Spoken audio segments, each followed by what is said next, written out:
একটা সত্যি কথা কি জানেন, অর্থলোভী নারী আর দেহলোভী পুরুষ কখনো সুখী হতে পারে না।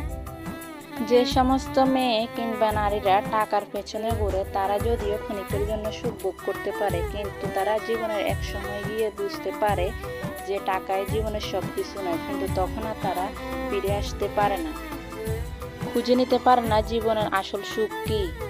আর যে সমস্ত পুরুষেরা দেহের লোভ করে তারা শুধুমাত্র ক্ষণিকের সুখই পায়, তাদের তাদের বাকি জীবনে কিংবা ভবিষ্যতে কখনোই তারা উন্নতি করতে পারে না। তাই বলতেছি, অর্থলোভী নারী আর দেহলোভী পুরুষের কাছ থেকে সবাই দূরে থাকবেন। একটা কথা কি, নিম পাতা যদিও তেতো তবু তার অনেক গুণ আছে। ঠিক তেমনি আমার কথাটা শুনতে খারাপ লাগলেও বাস্তব। আমার কথাটা মিলিয়ে নেবেন, দেখবেন এটাই সত্যি কথা এবং বাস্তব।